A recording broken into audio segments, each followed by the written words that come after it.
Item ಯಾವುದೇ ಇರಲಿ try ಮಾಡಿ ಆಚಿ ಚಿಕನ್ ಮಸಾಲಾ. ವಸತಿ ಶಾಲೆಯಲ್ಲಿ ವಿದ್ಯಾರ್ಥಿ ಅನುಮಾನಾಸ್ಪದ ಸಾವು. 6ನೇ ತರಗತಿ ವಿದ್ಯಾರ್ಥಿ ಗುರುಕಿರಣ್ ಅನುಮಾನಾಸ್ಪದವಾಗಿ ಸಾವನ್ನಪ್ಪಿದ್ದಾನೆ. ಕಾಡಯ್ಯರಪ್ಪನಹಳ್ಳಿ ಸ್ಟರ್ಲಿಂಗ್ ವಸತಿ ಶಾಲೆಯಲ್ಲಿ ಆಗಿರುವಂತಹ ಘಟನೆ ಇದು. ಸುಬೇದಾರ್ ಪಾಳ್ಯದ ರಾಘವೇಂದ್ರ ಎಂಬುವವರ ಮಗ ಗುರುಕಿರಣ್ ಮಗನನ್ನ ಕಳೆದುಕೊಂಡು ಕುಟುಂಬಸ್ಥರ ಆಕ್ರಂದನ ಮುಗಿಲು ಮುಟ್ಟಿದೆ. ಬೆಳಗ್ಗೆ ಮಗನಿಗೆ ಹುಷಾರಿಲ್ಲ, ಆಸ್ಪತ್ರೆಗೆ ಕರೆದುಕೊಂಡು ಹೋಗ್ತಾ ಇದ್ದೇವೆ ಅಂತ ಶಿಕ್ಷಕರು ಹೇಳಿದ್ರು. ಆದರೆ ಪೋಷಕರು ಆಸ್ಪತ್ರೆಗೆ ಬರುವಷ್ಟರಲ್ಲೇ ವಿದ್ಯಾರ್ಥಿ ಗುರುಕಿರಣ್ ಸಾವನ್ನಪ್ಪಿದ್ದ. ಶಿಕ್ಷಕರ ಹಲ್ಲೆ ಮತ್ತು ಹೆಚ್ಚು ಒತ್ತಡದಿಂದ ಮಗ ಸಾವನ್ನಪ್ಪಿರುವ ಆರೋಪ ಇದೆ. ಸ್ಥಳಕ್ಕೆ ಬಾಗಲೂರು ಪೊಲೀಸ್ನವರು ಭೇಟಿ ಕೊಟ್ಟು ಪರಿಶೀಲನೆಯನ್ನ ಕೂಡ ನಡೆಸ್ತಾ ಇದ್ದಾರೆ. ಅಲ್ಲಿ ಫೋಟೋದಲ್ಲಿ ನಿಮಗೆ ತೋರಿಸ್ತಾ ಇದ್ವಿ. ವಿದ್ಯಾರ್ಥಿ ಗುರುಕಿರಣ್ ಸಾವನ್ನಪ್ಪಿರುವುದು, ಆತನ ತಂದೆ ತಾಯಿಗಳ ಆಕ್ರಂದನವನ್ನು ನಿಮಗೆ ತೋರಿಸ್ತಾ ಇದ್ದೀವಿ. ಪಾಪ ಶಾಲೆಗೆ ಹೋದಂಥ ವಿದ್ಯಾರ್ಥಿ ವಾಪಸ್ಸು ಮನೆಗೆ ಹೆಣವಾಗಿ ಬಂದಿರೋದು, ಜೊತೆಗೆ ಶಾಲೆಗೆ ಹೋಗಿದ್ದಂತೆ ಆ ಸಂದರ್ಭದಲ್ಲಿ ಶಿಕ್ಷಕರಿಂದ ಪೋಷಕರಿಗೆ ಕರೆ ಬರುತ್ತೆ, ಮಗನಿಗೆ ಹುಷಾರಿಲ್ಲ, ನಿಮ್ಮ ಮಗನಿಗೆ ಆಸ್ಪತ್ರೆಗೆ ಕರ್ಕೊಂಡು ಹೋಗ್ತಾ ಇದ್ದೀವಿ ಅಂತ ಹೇಳ್ತಾರೆ. ಇವರು ಆಸ್ಪತ್ರೆಗೆ ಹೋಗೋ ಅಷ್ಟರಲ್ಲಿ ಮಗ ಸತ್ತು ಹೋಗಿದೆ. ಈಗ ಯಾವ ಕಾರಣಕ್ಕೆ ಈ ಮಗ ಈ ಗುರುಕಿರಣ್ ಇಲ್ಲಿ ತೀರ್ಕೊಂಡಿರೋದು ಅಥವಾ ಸಾವನ್ನಪ್ಪಿರೋದು, ಏನು ಕಾರಣ? ಶಿಕ್ಷಕರೇನಾದರೂ ಹಲ್ಲೆ ಮಾಡಿದ್ರ ಆತನ ಮೇಲೆ, ಅಥವಾ ಒತ್ತಡದಿಂದ ಏನಾದರೂ ಈ ರೀತಿಯಾಗಿ ಆಯ್ತಾ? ಒತ್ತಡ ಏನಾದರೂ ಇದ್ದರೆ ಮನೆಯವ್ರ ಬಳಿ ಹೇಳ್ಕೋಬೋದಾಗಿತ್ತು, ಹೇಳ್ತಾ ಇದ್ದ. ಬಟ್ ಏನಾಯಿತು ಅನ್ನೋದೊಂದು ಕಾರಣ ಅಂತೂ ಇದ್ದೇ, ಒಂದು ಪ್ರಶ್ನೆ ಅಂತೂ ಇದ್ದೇ ಇದೆ. ಈಗ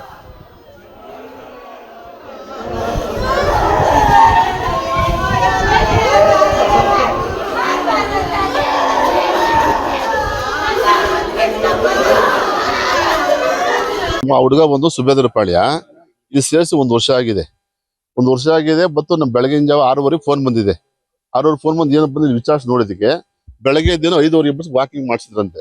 2 ರೌಂಡ್ 3 ರೌಂಡ್ ಹೊಡೆದ್ರಂತೆ. ಹೊಡೆದ ತಕ್ಷಣ 3 ರೌಂಡ್ ಏನೋ ಬಂದ ತಕ್ಷಣ ಸ್ಕಿಡ್ಡ ಬಿದ್ದುಬಿಟ್ಟ. ಹಿಂಗೆ ಬಿದ್ದುಬಿಟ್ಟು ನಾನು ಹುಡುಗನ ವಿಚಾರಿಸಿದ್ವಿ, ಹಿಂಗೆ ಬಿದ್ದ ಬಟ್ ಅದೇನೋ ಬಂತು ಅಂತ ಇವ್ರು ಹೇಳ್ತಿದ್ದಾರೆ. ಆಗೋಗ ನಾವು ಕಡೆ ನೋಡಿದ್ರೆ ಏನಿಲ್ಲ. ಆ ಕ್ಯಾಮ್ರಾ ಚೆಕ್ ಮಾಡಿದ್ರೆ ಕ್ಯಾಮ್ರಾ ಏನೇನು ಇಲ್ಲ. ಆ ರೂಮಲ್ಲಿರೋ ಕ್ಯಾಮ್ರಾ ಬಂದು ಕಿತ್ತಾಗಿದ್ದಾರೆ. ಈ ಕ್ಯಾಮ್ರಾ ಬಂದು ವೈರ್ ಕಟ್ ಮಾಡಿದ್ದಾರೆ. ಇಲ್ಲಿ ಒಳಗಡೆ ಕ್ಯಾಮ್ರಾದಲ್ಲಿ ಏನೇನು ಕಾಣ್ತಾ ಇಲ್ಲ. ಬಟ್ ಇದೇನೋ ಫೋರ್ಜರಿ ಏನೋ ಆಗಿದೆ ಅಂತ ನಮ್ಗೆ ಡೌಟ್ಸ್. ಅದಕ್ಕೋಸ್ಕರ ನಾವೆಲ್ಲ ಬಂದು ಕ್ಯಾಮ್ರಾ ಇದೆ ಮಕ್ಳೇನಂತ ಒಬ್ಬ ಹುಡುಗ ಬೈಕ್ ಸರ್ ನೋಡಿ ಹುಡುಗ ಹೊಡಿತಾನೆ ಇವ್ರು ಹೋಗಿ ಹೇಳ್ತಿದ್ದಾನೆ. ಅದರಿಂದ ಬೇರೆ ಹುಡುಗರೆಲ್ಲ ಬೇರೆ ಏನು ಹೇಳಿಲ್ಲ ಅವರು. ಇಲ್ಲ ಸರ್ ಚೆನ್ನ ಹೊಡ್ಕೊಂಡಿದ್ದಾರೆ, ಆಗಿದೆ ಹೇಳ್ತಿದ್ರು. ಈ ಹುಡುಗ ನೋಡಿ ಇವೆಲ್ಲ ಹೊಡಿತಾರೆ ಸರ್, ಕಡ್ಡೆ ಹೊಡಿತಾರೆ, ಆ ತರ ಹೊಡಿತಿತ್ತು ಹೇಳ್ತಿದ್ದಾರೆ. ಬಟ್ ಮಕ್ಳು ಮುರಿತದ ಈ ತರ ಆಶೆ ಸೇರ್ಸಿದ್ರೆ ಇವರೇ ಸೌಕರ್ಯ ನೋಡ್ಕೊಂಡು ನಾವು ಸೇರ್ಸಿ ಏನ್ ಬಂದ್ ಭಾಗ್ಯ. 2 ಲಕ್ಷ 3 ಲಕ್ಷ ಫೀಸ್ ಕಟ್ಟಿ ಏನ್ ಬಂದ್ ಪ್ರಯೋಜನ? ಅದೇ ತಂದೆ ತಾಯಿಗಳಲ್ಲಿ ಎಚ್ಚರಿಕೆ ತಗೊಂಡು ಇಂಥ ಸೇರ್ಸ್ತಿರೋದು ಒಳ್ಳೇದು ಅಂತ ನಾವು ಹೇಳ್ತೀವಿ ಸರ್. ಒಪ್ಪುಗೂ ತನಗೆ ಆಗ್ಲೇಬೇಕು ಸರ್. ಯಾಕೆ ಯಾರು ಆಟ ಮಾಡ್ತಾರೆ ನಮ್ ಜೊತೆ ತಪ್ಪಿಲ್ಲ ಅಂತ ಹೇಳ್ತಿದ್ದಾರೆ. ಅವ್ರು ಅದೇ ತರ ಹೇಳ್ತಾರೆ, ನಮ್ ಜೊತೆ ತಪ್ಪಿಲ್ಲ ಸರ್, ನಾವೆಲ್ಲ ನೋಡಿ ಅಲ್ಲಿ ಸೇರ್ಸಿದ್ವಿ, ಇಲ್ಲಿ ಸೇರ್ಸಿದ್ವಿ, ಅವ್ರು ಓದಿಸಿದ್ವಿ, ಇವ್ರು ಓದಿಸಿದ್ವಿ, ನಾವು ಚೆನ್ನ ನೋಡ್ಕೊಂಡಿದ್ವಿ, ನಾವೆಲ್ಲ ನಮ್ಮಿಂದ ಓದಿದ್ರೆ ಭಾರಿ ಚೆನ್ನಾಗಿ ಅನುಕೂಲ ಆಗಿದೆ ಅಂತ ಹೇಳ್ತಿದ್ದಾರೆ. ಅದನ್ನ ನೋಡಿಲ್ಲ ಕೇಳಿಲ್ಲ. ಇವ್ರ ಬೆಳೆ 6:15 ಏನ್ ಮಾಡಿದ್ದಾರೆ ಸರ್. 6:15 ಈ ತರ ಬಂದು ನಿಮ್ ಹುಡುಗ ಹಿಂಗ್ ಓಡ್ಬೇಕಾ ಬಿದ್ಬಿಟ್ಟಿದ್ದಾನೆ, ಆಸ್ಪತ್ರೆ ತಗೊಂಡೋಗಿದ್ವಿ ಬನ್ನಿ ಅಂತ ಹೇಳಿದ್ರು. ಅಷ್ಟು ನಮ್ಮ ಹುಡುಗ ಬರೋಸಕ್ಕೆ ಕೈ ಕಾಲೆಲ್ಲ ಫುಲ್ ತಣ್ಣಗಾಗ್ಬಿಟ್ಟಿದ್ವಂತೆ. ಅಲ್ಲೇ ಹೋಗ್ಬಿಟ್ಟಿದ್ದಾನೆ, ಅಲ್ಲಿ ಹೊಸದಿ ಹೊರಟೋಗಿದ್ದಾನೆ. ಇದು ತನಿಗೆ ಆಗ್ಲೇಬೇಕು ಅಂತ ನಮ್ಮ ಉದ್ದೇಶ, ಬೇರೆ ಏನಿಲ್ಲ ಸರ್. ಯಾಕೆಂದ್ರೆ ಇವತ್ತು ಈ ಹುಡುಗಿ ನಾನು ಇನ್ನೂ 10 ಜನ ಆಗ್ತದೆ. ಇದೇ ತರ ಪಬ್ಲಿಕ್ ಎಷ್ಟೋ ಜನ ಆಗೇ ಆಗುತ್ತಲ್ವ ಸರ್, ಅದನ್ನ ಇವತ್ತು ಕ್ಲಿಯರ್ ಮಾಡಬೇಕು ಅಂತ ನಮ್ಮ ಕೋರಿಕೆ ಇದೆ. ಹುಡುಗ ಬಂದು ಸುಬೇದಾರ್ ಪಾಳ್ಯ, ಇದು ಸೇರಿಸಿ 1 ವರ್ಷ ಆಗಿದೆ. 1 ವರ್ಷ ಆಗಿದೆ. ಮತ್ತು ನಮ್ಮ ಬೆಳಗಿನ ಜಾವ 6:30 ಫೋನ್ ಬಂದಿದೆ. 6:30 ಫೋನ್ ಬಂದು ಏನಪ್ಪ ಬಂದು ವಿಚಾರಿಸಿ ನೋಡಿದಕ್ಕೆ ಬೆಳಗ್ಗೆ ಇದ್ದೇನೋ 5:20 ವಾಕಿಂಗ್ ಮಾಡಿಸಿದ್ರಂತೆ. 2 ರೌಂಡ್ 3 ರೌಂಡ್ ಹೊಡೆದ್ರಂತೆ. ಹೊಡೆದ ತಕ್ಷಣ 3 ರೌಂಡ್ ಏನೋ ಬಂದ ತಕ್ಷಣ ಸ್ಕಿಡ್ಡ ಬಿದ್ದುಬಿಟ್ಟ. ಹಿಂಗೆ ಬಿದ್ದುಬಿಟ್ಟು ನಾನು ಹುಡುಗನ ವಿಚಾರಿಸಿದ್ವಿ, ಹಿಂಗೆ ಬಿದ್ದ ಬಟ್ ಅದೇನೋ ಬಂತು ಅಂತ ಇವ್ರು ಹೇಳ್ತಿದ್ದಾರೆ. ಆಗೋಗ ನಾವು ಕಡೆ ನೋಡಿದ್ರೆ ಏನಿಲ್ಲ. ಆ ಕ್ಯಾಮ್ರಾ ಚೆಕ್ ಮಾಡಿದ್ರೆ ಕ್ಯಾಮ್ರಾ ಏನೇನು ಇಲ್ಲ. ಆ ರೂಮಲ್ಲಿರೋ ಕ್ಯಾಮ್ರಾ ಬಂದು ಕಿತ್ತಾಗಿದ್ದಾರೆ.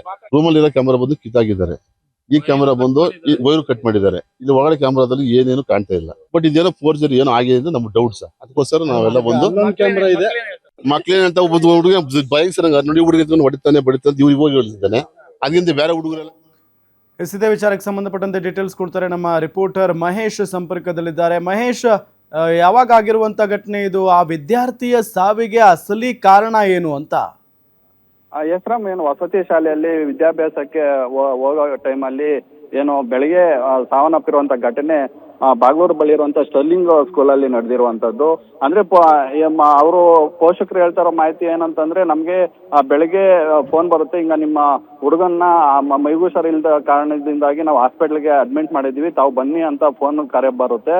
ಹಾಗಾಗಿ ನಾವು ಏನು ತಿಳಿಸಿದಂತ ಆಸ್ಪತ್ರೆಗೆ ಬಂದು ನೋಡಿದ್ರೆ ನಮ್ಮ ಮಗ ತೀವ್ರವಾಗಿರ್ತಾರೆ. ಆಗ ಅವ್ರನ್ನ ನಾವು ಪ್ರಶ್ನೆ ಮಾಡಿದಾಗಲೂ ಸಹ ಏನು ನಿಮ್ಮ ಹುಡುಗನ್ನ ಬೆಳಗ್ಗೆ ವಾಕಿಂಗ್ ಕರ್ಕೊಂಡು ಹೋಗಿದ್ವಿ, ವಾಕಿಂಗ್ ಮಾಡೋ ಟೈಮಲ್ಲೇ ಏನೋ ಬಿದ್ದು ಏನು ಪ್ರಜ್ಞೆ ತಪ್ಪಿದ್ರು, ಆಗ ನಾವು ಏನು ಆಸ್ಪತ್ರೆಗೆ ಸೇರಿಸಿದೀವಿ ಅನ್ನೋ ಒಂದು ಸಂದೇಶ ಕೊಡ್ತಾರೆ.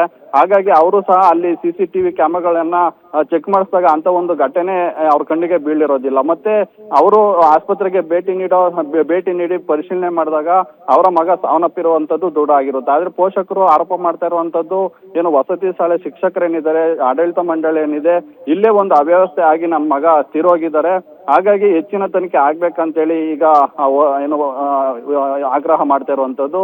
ಈಗ ಮೃತದೇಹ ದೇವನಹಳ್ಳಿ ತಾಲೂಕಿನ ಪಟ್ಟಣದಲ್ಲಿರುವಂತಹ ಆಕಾಶ್ ಆಸ್ಪತ್ರೆಯಲ್ಲಿ ಸಹ ಹುಡುಗನ ಮೃತದೇಹ ಇದೆ.